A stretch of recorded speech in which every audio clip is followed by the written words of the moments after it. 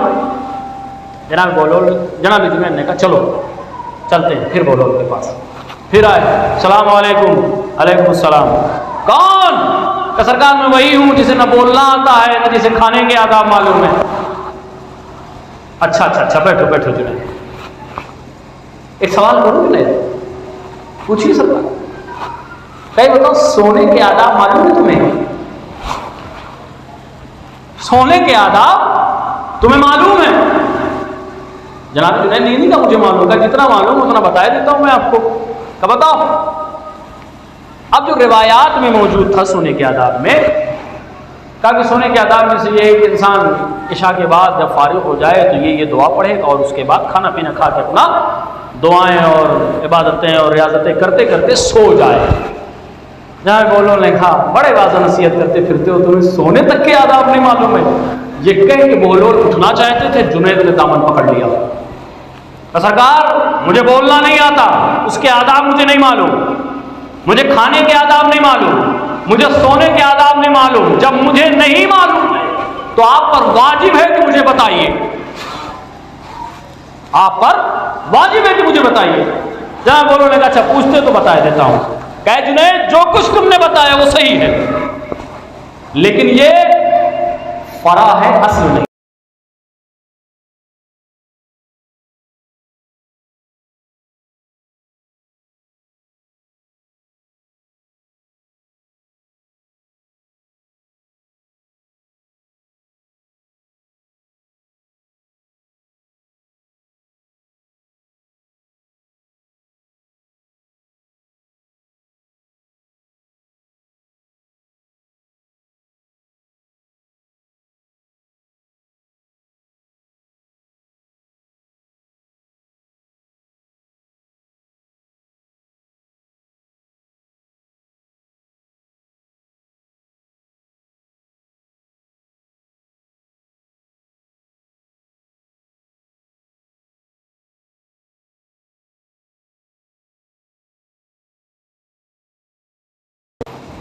ہم کو بولنا بھی نہیں آتا. ذرا اس کی بھی وضاحت کر دیجیے آپ. جناب بہلول نے کہا کہ لا تم نرم لہجے میں گفتگو کرو، لا تم دھیرے گفتگو کرو، کم بولو، لیکن اگر تمہارا بولنا اللہ کے خلاف ہے تو وہ تمہارے لیے وبال بن جائے گا. اس لیے جو بول رہے ہو اس میں یہ دیکھو کہ اس میں خدا کی رضا شامل ہے یا نہیں شامل ہے. اگر نہیں شامل ہے تو مت بولو. لاکھ نرم لہجے میں بولو گے یہی چیز تمہارے لیے مصیبت بن جائے گی. کہ سرکار سونے کے بھی آداب بتا دیجیے. انہوں نے کہا کہ جنید جو کچھ تم نے بتایا صحیح ہے لیکن یہ اصل نہیں ہے، یہ فرق ہے. دعائیں پڑھتے ہو، تصاعد کرتے ہو، سب کچھ کرتے ہو، لیکن اے جنید یہ ہمارے اور سب کے لیے، کیونکہ خود ہمارے معصومین کی روایتیں ہیں، اس کے بعد میں بیان کروں گا. جناب بہلول نے کہا جنید جب تم بستر پہ آ جاؤ سونے کے لیے آمادہ ہو تو ایک مرتبہ اپنے نفس کو اپنی عدالت میں کھڑا کرو اور اس سے پوچھو کہ کسی کے حقوق تمہارے گردن پہ لے کے تو نہیں سو رہے ہو، کسی پہ ظلم کر کے تو نہیں سو رہے ہو، اپنے کسی بھائی کا حق مار کے تو نہیں بیٹھے ہو. اپنے نفس کا محاسبہ پہلے کرو. اگر تمہارا نفس سرخرو ہو جائے سو جاؤ. اگر تمہارا نفس تمہاری عدالت میں تمہیں مجرم قرار دے دے کہ تم فلاں کے مجرم ہو تو پہلے جاؤ اس سے معافی مانگو پھر بستر پہ آؤ. کہیں ایسا نہ ہو کہ بستر پہ آنے کے بعد اللہ تمہاری آنکھ ابدی قیامت تک کے لیے بند کر دے، پھر اس کے بعد تمہارے پاس معافی کا موقع نہیں ملے گا.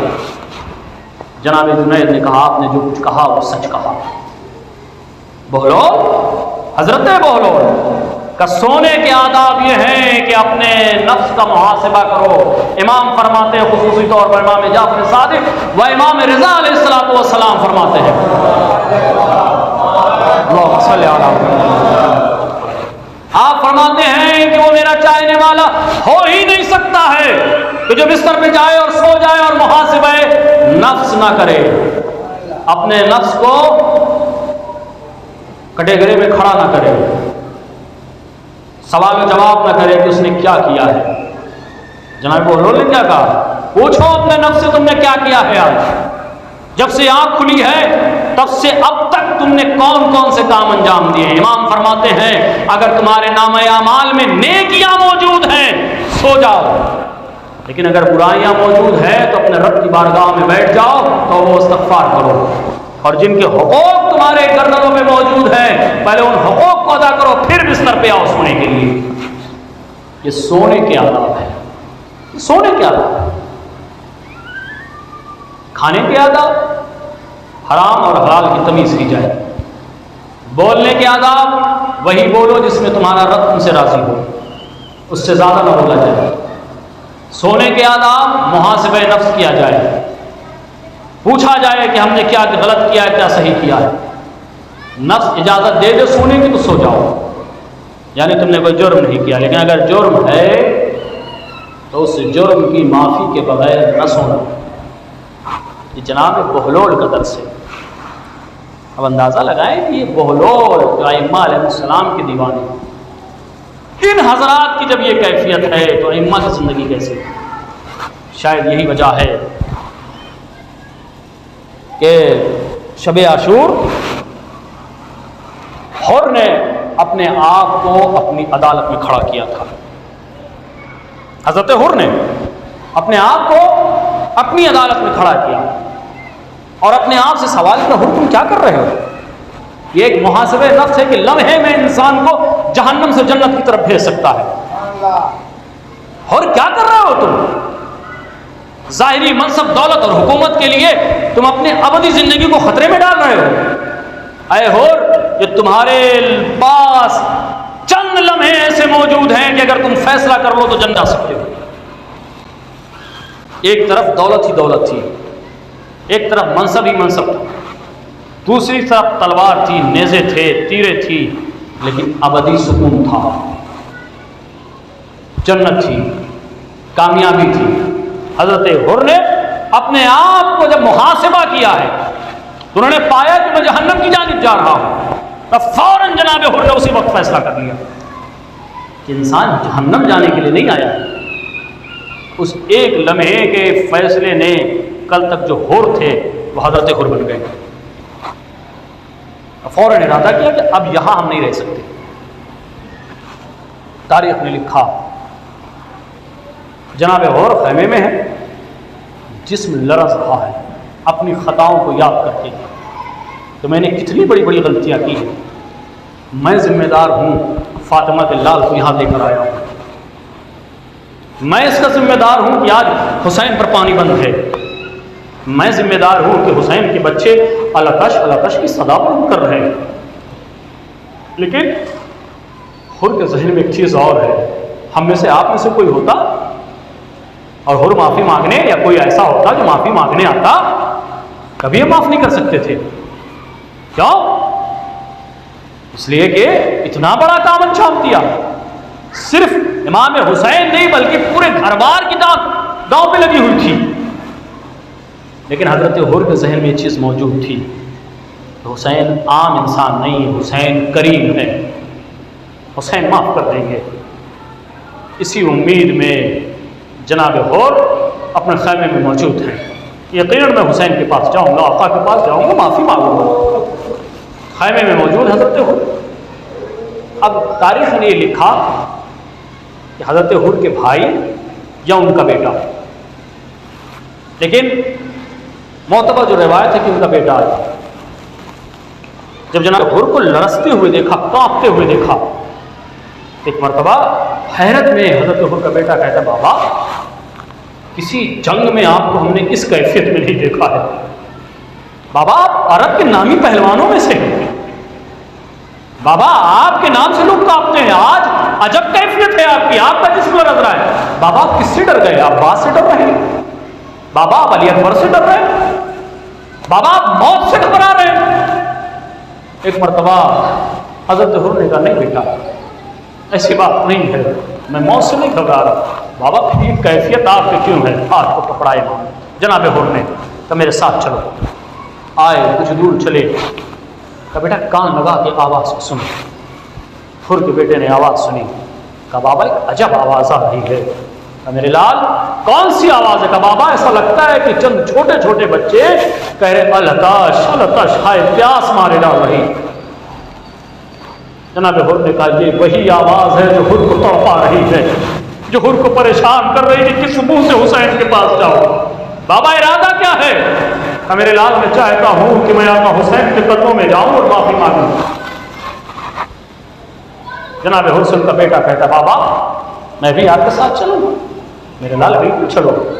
اب تاریخ نے لکھا کہ باپ بیٹے گفتگو کر رہے تھے کہ ایک مرتبہ حر کے بھائی نے کہا، اچھا جب تک جہنم میں تھے ہم کو اپنے ساتھ رکھا، اب جب جنت جا رہے ہو تو مجھے تنہا مجھے چھوڑ کے جاؤ گے؟ حر نے کہا چلو بھائی تم بھی چلو۔ یہ تینوں افراد امام حسین کی جانب پڑھے۔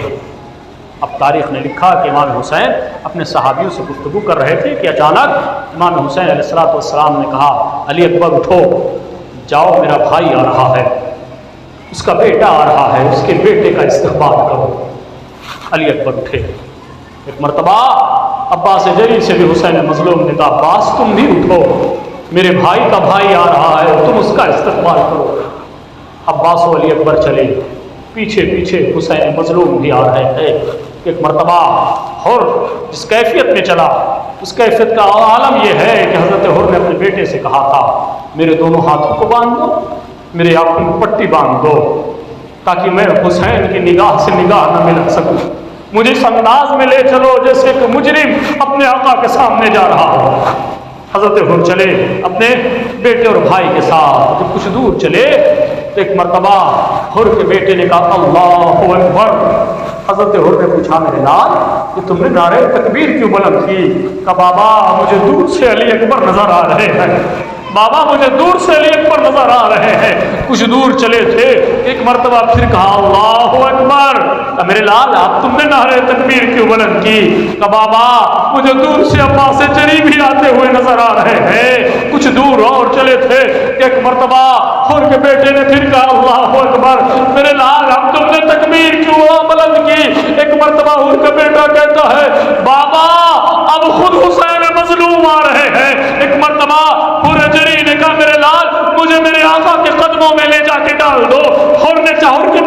کہا کہ ہور کو قدموں میں ڈالے۔ ایک مرتبہ حسین نے بازوؤں کو تھاما، سینے سے لگایا، اے میرے بھائی تمہارا استقبال ہے، یہ کہہ کے ہور کو امام حسین علیہ السلام خیمے کے جانب لے کے چلے۔ ابھی کچھ دور چلے تھے، خیمے کے کچھ قریب ہی آئے تھے کہ ایک مرتبہ جناب فضہ کو جناب زینب نے کہا، اے فضہ جاؤ خیمے کے در پہ میرا بھائی آ رہا ہے، جب ہر قریب آ جائے تو میری جانب سے ہر کو سلام کہنا۔ تاریخ نے لکھا ہر جری جب خیمے کے قریب آئے، فضہ نے کہا ہور تیری قسمت پہ لاکھوں سلام، تمہیں علی کی بیٹی سلام کہہ رہی ہے، تمہیں علی کی بیٹی سلام کہہ رہی ہے۔ اور علی کی بیٹی نے ایک پیغام اور دیا ہے کہ اے ہور جب تم دشمن بن کے آئے تھے تو میرے بھائی نے تمہیں سیراب کیا تھا، اے ہور مجھے معاف کرنا، آج جب تم مہمان بن کے آئے ہو علی کی بیٹی تمہاری کوئی خدمت نہیں کر سکتی۔ اور شرمندہ تھے۔ ایک مرتبہ جناب حر جری نے آقا حسین سے کہا مولا میں آپ کا خطاوار ہوں، آپ کا گنہگار ہوں، مجھے معاف کر دیجئے۔ حسین مظلوم نے کہا اور تیری ماں نے تیرا کیا خوبصورت نام رکھا ہے، تو یہاں دنیا میں بھی آزاد ہے آخرت میں بھی آزاد ہے، اور میں نے تمہیں معاف کیا، میرا پروردگار تجھے معاف کرے۔ ایک مرتبہ حر جری کہتے مولا آپ نے معاف کر دیا ہے لیکن میرے دل کو ابھی تسکین نہیں ہے، مولا بس اتنا کیجئے یا تو مجھے پہلے مرنے کی اجازت دیجئے۔ حر نے کہا، حر نے جب جیسے یہ جملہ کہا امام حسین کہتے حر ابھی تم چند لمحے کے لیے میرے مہمان بن کے آئے ہو، میں تمہیں اجازت نہیں دے سکتا۔ کہ مولا مجھے اطمینان نہیں ہوتا کہ مجھے آپ نے معاف کیا ہے، مولا میرے اطمینان کے لیے اگر آپ مجھے اجازت نہیں دیتے تو کم سے کم اتنا کیجئے کہ میرے جوان بیٹے کو سب سے پہلے مرنے کی رضا دیجئے گا۔ تاریخ نے لکھا صبح عاشور نمودار ہوئی، مقتل میں پہلا جانے والا شہید حضرت حر کا بیٹا ہے، مقتل میں پہنچتا ہے، حملہ کرتا ہے، حملہ کرتے کرتے آخر میں وہ وقت بھی آیا کہ جب گھوڑے سے زمین کی جانب حر کا بیٹا آتا ہے، آواز دیتا ہے بابا میری مدد کے لیے آئیے، میں نے گھوڑے کو چھوڑ دیا ہے، زین کو چھوڑ دیا ہے، زمین پہ آئے۔ اور جب آئے عجب منظر دیکھا، کیا دیکھا؟ غلام کا سر آقا کے زانوں پہ ہے، غلام کا سر آقا کے زانوں پہ ہے۔ ایک مرتبہ تڑپ کے حر نے کہا آقا غلاموں کا سر آقا کے زانوں پہ نہیں ہوا کرتا۔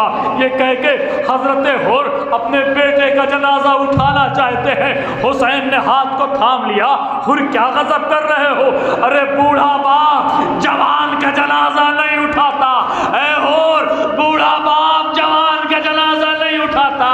امام حسین نے مقتل میں یہ تاریخی جملہ کہا، حر بوڑھا باپ جوان کا جنازہ نہیں اٹھاتا۔ میں کہوں گا مولا یہ جملہ آپ نے حر سے کہا تھا، کاش آپ سے بھی کوئی کہتا اے حسین اکبر کا جنازہ نہ اٹھاؤ، ارے بوڑھا باپ جوان کا جنازہ نہیں اٹھاتا۔ لیکن حسین نے اکبر کا جنازہ اٹھایا اور آواز دی اے بنی ہاشم کے بچوں آؤ، حسین سے اکبر کا جنازہ نہیں اٹھتا۔ ارے بوڑھا باپ کس طرح جوان کا جنازہ اٹھائے، حسین مظلوم ہے، علی اکبر کا جنازہ۔ الا لعنت اللہ علی القوم الظالمین، رضا بقضائہ و تسلیما لامرہ وسيعلم الذين ظلموا وأي منقلب ينقلبون۔ باراللہ محمد و آل محمد کا واسطہ ہماری مختصر سی عزا کو قبول فرما۔ باراللہ محمد و آل محمد کا واسطہ ہمارے آنسوؤں کو رومال سیدہ میں جگہ عنایت فرما۔ باراللہ محمد و آل محمد کا واسطہ ہمارے آنسوؤں کو ہماری نجات کا ذریعہ قرار فرما۔ باراللہ محمد و آل محمد کا واسطہ ہمیں راہ حسینی پر چلنے اور اس پر قائم رہنے کی توفیق عطا فرما۔ باراللہ محمد و آل محمد کا واسطہ ہمارے مولا و آقا کو ہم سے راضی و خوشنود فرما۔ باراللہ محمد و آل محمد کا واسطہ ہمارے سید و سردار امام زمانہ کے ظہور میں تعجیل فرما، ہمیں ان کے اعوان و انصار میں شمار فرما۔ اللہم تقبل منا انکا انت السمیع العلیم۔